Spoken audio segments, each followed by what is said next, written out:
บาทสบายดีพ่อแม่พี่น้องเพชรแต่ก็เพื่อนยูทูบทุกคนมานี่มาพบพอกันอีกแล้วกับเบาเพชรท่าแตงที่ก็ชินเคยอยู่ที่สวนยางน้องพี่น้องมาเลยตอนนี้เบาเพชรยังรอ15 พื้นเลยแต่ตอนนี้เบาเพชรกำลังมาอยู่สวนยางตอนนี้ยังอ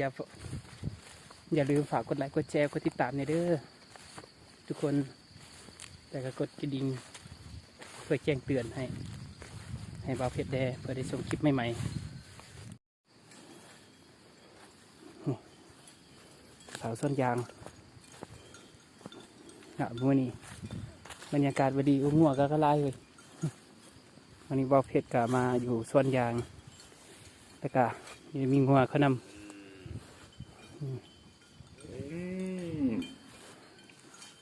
ตอนนี้มีงัวเขาเนี่ย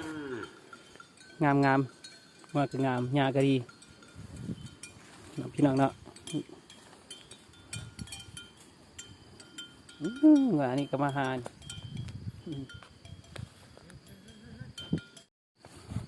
พี่น้องตอนนี้เบาเพชรว่าเบรกพื้นก่อนอยู่ส่วนยางนี่แหละบนก็ทิ้งเก่าทิ้งเคยพี่น้องย่างไป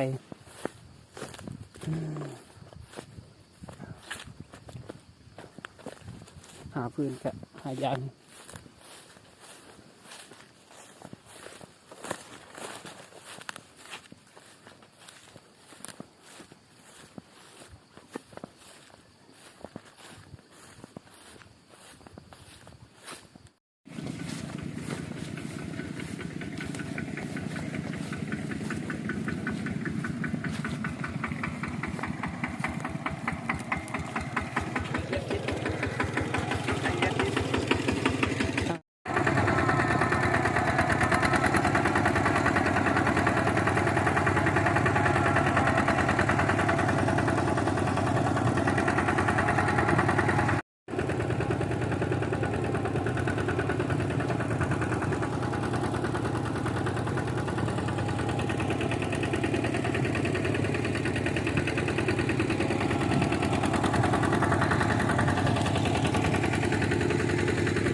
พื้นพี่น้องเอง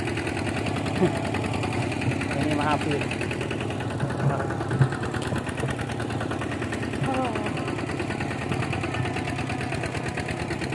ขนาดเลย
พี่น้อง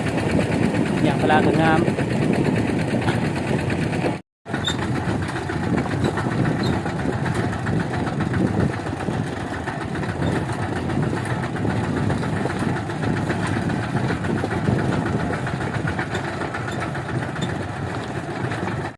เจอเห็นบุญบ้านแสนเด้อ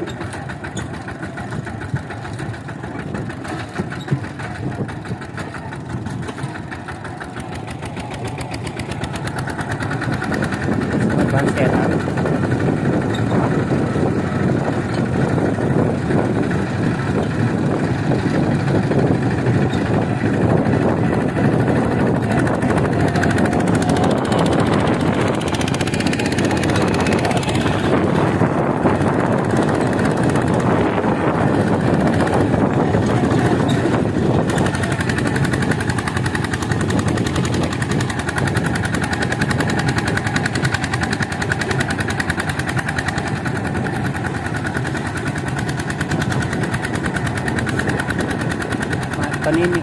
ครับตอนนี้ยังอยู่บ้านแสนเด้อพี่น้องเด้อขี่รถเข้ามานี่ทางภูเขากระบะเพชรเขา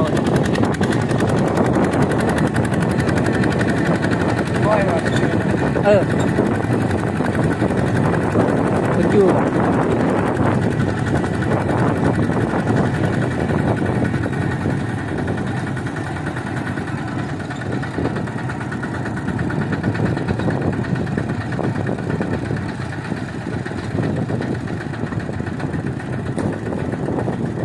จอดรถอยู่แคมป์ก็ได้นะ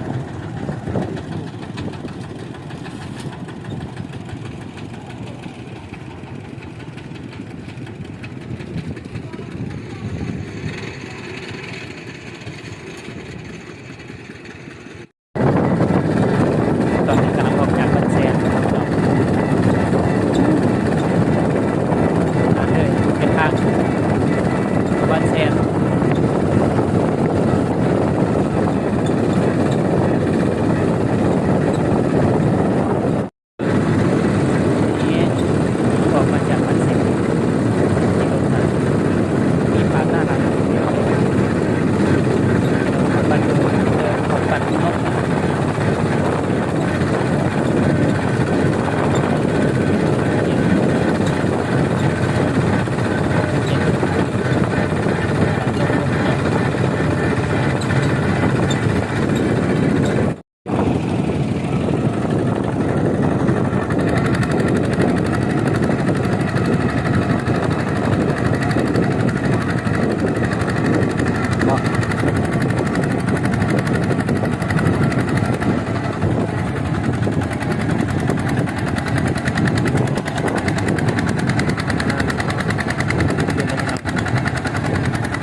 จอดรถพอกระเถินเลย